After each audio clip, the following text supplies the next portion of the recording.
سلام تخاتلتي channelنا كلينيك عقبت كميلكم لما عنتون كم تلمود نعكم يمهريو إلى حسبكم مدب حزالكم متسيلكم أبني لما عنت مدبي كاباكم زمسو حتوتات ملسي كنهبلو منا زوم حتوتات تدقاقمتي كابزو حد سبات زمسو حتوتات سلزخونو ناتكم حتو كخون سلزخيل اسكاب ناي مدبي فتسامه مسايس أنحكم كتمهارولو بخبري حاتت فلماقنا نز مدب لايك بمقبار جمركو نشانلنا لايك شير سبسكرايب بمقبار استفلاليو نايسو تاوركب نايتعنا ናይ ሓዳርን ፍቕርን ትምህርትታት ትወስዱሉ ቻነል ሰድራ ኹኑ ሰናይ ጸንሒት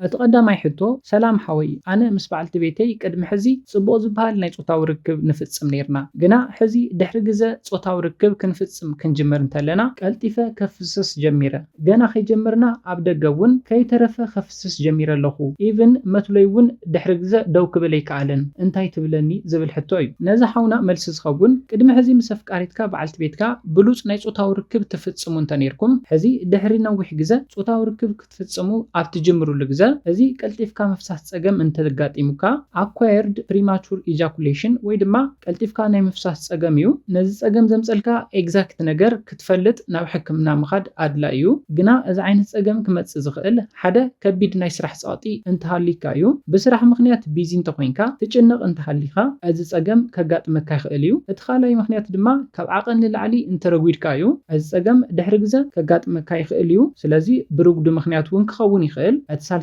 دما بحمام مخنياتيو كم شكوريا صاقتدم ناي هرمون حسرت دحر جزا انت مصيكا ازي قلطيفكا ناي مفسح تصقمون كغاطمكا همز خيل كتفلطلكا ولا قدم حزي بصوتاو ركبكم صبوق زبحال عقمي ينبركا ازي صقم كغاطمكا همز خيل كتفلطلكا قلطيفكاختفسس ايفن ولا ابدغون تحت حدا دقيق كتودق تخليخا بزي دما ناب ጭንቀት ክትአቱ ናብ ፐርፎርማንስ አንዛይቲ ንብሎ ክትአቱ ትخليخا حدا جزا ازي صقم አጋጢሙን እዩ ጽባሕውን ቀልጢፈ ክውዲ ይኽእል ዝብል ጭንቀት ማለት እዩ እዚ ድማ ዝገደደ መትሉኻ ንርክብ ደው ከይብል ይገብሮ ስለዚ እቲ ሓደ ጸገም ምስ ሓደ ጸገም ዝተተሓዘዩ እዞም ሕማማት ቀልጢፍካ ክትውድእ ይገብሩኻ ቀልጢፍካ እንተወዲኻ ድማ ናብ ምጭንናቕ ተኣቱ እንተተጨኒቕካ ድማ መትሉኻ ድሕሪ ግዜ ደው ዘይክብል ይኽእል እዩ እሞ ኣብዚ ግዜ እንታይ ክገብር ትመኽረኒ እንተልካ እዚ ኣብ ብዙሓት ደቂ ተባዕትዮ ዘጋጥም ጸገም ከም ዝኾነ ፈለማ ክትፈልጥ ኣለካ ብፍላይ ዕድሚኦም ካብ 40 ዓመት ንላዕሊ ኣብ ዝኾኑ ደቂ ተባዕትዮ ዘጋጥም ጸገም እዩ ስለዚ ትበልዖ ምግቢ ፈሊኻ ክትበልዕ ክትኽእለለካ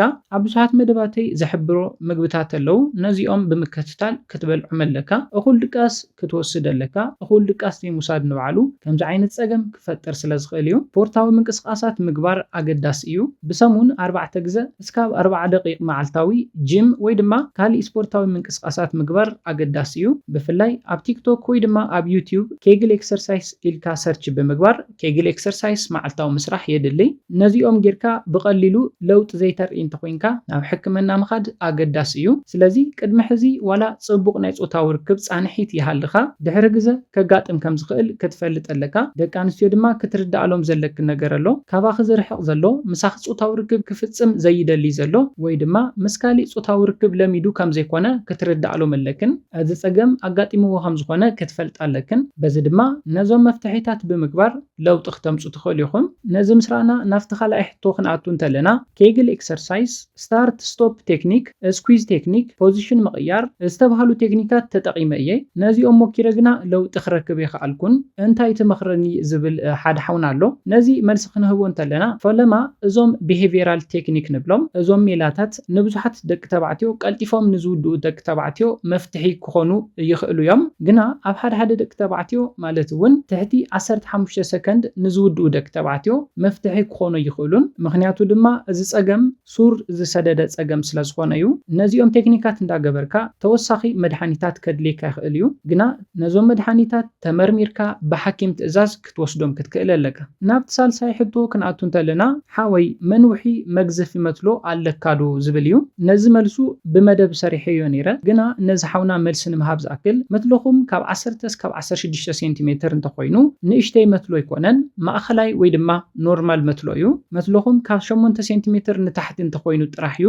መትሎኹም ንእሽተይ መትሎ ዝበሃል ስለዝኾነ ሳይዝ ፀገም የብሉን ኣብ ናይ ጾታዊ ርክብ ጻትኒሒትኩም ወይ ድማ ኣብ ናይ ጾታዊ ርክብ ፐርፎርማንስኩም ክትግደሱ ኣለኩም ንደቂ ኣንስትዮ ናብ ናይ ጾታዊ ርክብ ዕግበት ክትብጽሕወን ፎሪ ፕሌይ እምበር ገዚፍ መትሎ ይኮነን ዘድልየኩም ፎሪ ፕሌይ ብምግባር ብፍላይ ኣብ ደጋዊ ክፋል ብልዕተን በጻብዕትኩም ብምሕስሳይ ከናፍረን ቅድሚ ጾታዊ ርክብ ምእታውኩም ብምስዓም ኣጥዋተን ብምሕስሳይ ዝበለጸ ናብ ርክብ ድልዋት ክኾና 20-30 ደቂቃ ሂብኩም ነዚ ብምፍጻም ብቐሊሉ ንብልዕተን ራሕሲ ክፈጥር ብምግባር ናብ ናይ ጾታዊ ርክብ ዕግበት ክተብጽሕወን ትኽእሊኩም ስለዝኾነ ካብ 10 ሴንቲሜትር እስካብ 16 ሴንቲሜትር መትሎ እንተሓሊኩም መትሎኹም ኖርማል ወይ ድማ ማእኸላይ መትሎ ስለዝኾነ ከጭንቐኩም ይግባን ክትዕግብዎን ከም ትኽእሉ ክትፈልጡ ኣለኩም ናብ ምጭንናቕ እንተኣቲኹም ከም ተቀድሚ ኢለ ዝሓበርኩልኩም መትሎኹም ንጾታዊ ርክብ ድልው ከይኸውን ደው ከይብል ክገብር ዝኽእል ፀገም እዩ ብተወሳኺ ድማ ቀልጢፍኩም ከተፍስሱ ዝገብረኩም እዩ ስለዝኾነ ክትጭነቁ የብልኩምን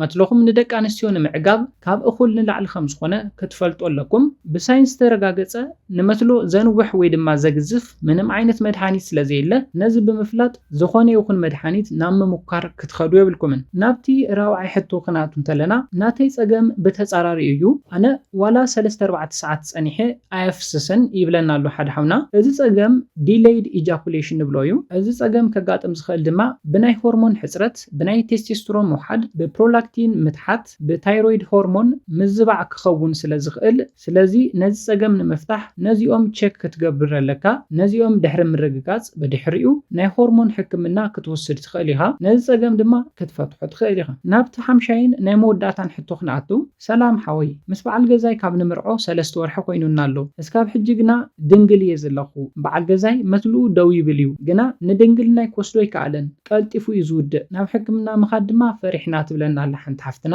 ፈለማ ናይ ጾታዊ ርክብ ሕክምና ገና ሕዚ እንዳተለመደ ዝመጽእ ሕክምና እዩ ኣብ ናትና ማሕበረሰብ ድማ ብዛዕባ ጾታዊ ርክብ ምዝርራብ ምይይጥ ምግባር ከም ነውሪ እዩ ዝቁጸር ግና ኣገዳሲ ሓሳብ እዩ ኣብ ሓዳር ክልተ ኣገደስቲ ነገራት ኣለዉ እቲ ቀዳማይ ውላድ እዩ ውላድ ንምርካብ ድማ ጾታዊ ርክብ የድል እዩ ግና ቀልጢፉ ዝውድእ እንተኮይኑ ናይ ሙላድ ዕድልኩም እውን ይቕንስ እዩ ምክንያቱ ድማ ቀልጢፉ ዝውድእ እንተኮይኑ ብስክፍታ ጾታዊ ርክብ ናይ ምፍጻም ዕድልኩም እውን ዝተሓተ ስለዝኾነ እዩ ስለዝኾነ ማሕበረሰብና ክፈልጡ ዘለዎ እዚ ፀገም እዩ ሞ ፀገም ድማ መፍትሒ የድልዮ እዩ መፍትሒ ንምርካብ ድማ ናብ ሕክምና ምኻድ የድል እዩ ስለዚ እዚ ንሕና ንሰርሖ ዘለና ስድነት ኣይኮነን ንሰባት ኣገዳሲ ትምህርቲ እዩ ስለዝኾነ ንበዓል ገዛኺ ትህብዮ ምግቢ ንጾታዊ ርክብ ዘላዕሎ ምግብታት ጻኒሒቱ ዘወስኹ ምግብታት ክኾኑ ኣለዎም ንኣብነት ኣብ ግዜ ጾታዊ ርክብ በዓል ገዛኺ ነዊሕ ደቂቓ ክጸንሕ እንተኮይኑ ናብ መትልኡ እኹል ደም ክበጽሕ ኣለዎ ነዚ ድማ ትህብዮ ምግቢ ኣገዳሲ እዩ ንኣብነት ዝንጅብል ዘለዎ ምግብታት ጻዕዳ ሽጉርቲ ዘለዎ ምግብታት ክትህብዮ ኣለኪ ቸኮሌት ብርጭቅ ወይ ድማ ዋተርሜሎን ሃብዮ እንቋቁሖ እውን ናይ ጾታዊ ርክብ ጻኒሒቱ ዘወስኾ ምግቢ ስለዝኾነ እንቋቁሖ እውን ክትህብዮ ኣለኪ ስፖርታዊ ምንቅስቓሳት ክሰርሕ ሓብርሉ ብፍላይ ኣብ ዩቲዩብ ወይ ድማ ቲክቶክ ኬግል ኤክሰርሳይዝ ኢልኪ ሰርች ብምግባር ነዞም ስፖርታዊ ምንቅስቓሳት ተመያይጥኩም ክሰርሕ ብምግባር ናይ ጾታዊ ርክብ ጻንሒቱ ክተውስኽዮ ትኽእል ኢኺ ነዚ ጌርኩም ለውጢ ዘየምጽእ እንተኮይኑ ናብ ሕክምና ክትከዱ ኣለኩም ናብ ሕክምና ብምኻድ እንታይ ዓይነት ምኽንያት ነዚ ፀገም ከም ዝፈጠረሉ ብምፍላጥ ቀዋሚ ዝኾነ መፍትሒ ክረክብ ይኽእል እዩ ስለዚ ሕክምና ምኻድ ኣገዳሲ እዩ ከምዚ ዓይነት ካሊእ መደብ ክሰርሐልኩም ዝተፈላለዩ ሕቶታትኩም ኣብ ኮሜንት ክትገድፉልና ትኽእሉ ኢኹም ነዚ ኢለ ናይ ሎማዓንቲ መደበይ በዚ ክዛዝም ካብ ናይ ሎማዓንቲ መደበይ ዝኾነ ሓድሽ ነገር ከም ዝሓስኩም ተስፋ ይገብር መደብና ናብ ብዙሓት ሰባት በፂሑ ብዙሓት ኣሕዋትና ትምህርቲ ክወስድሉ ንቻነልና ላይክ ሼር ሰብስክራይብ ምግባርኩም ከይርሳዕ ብኻሊእ መሃራይ መደብ እስካብ ንራኸብ ሰላምን ጥዕናን ንኹላትና ይቐኒየለይ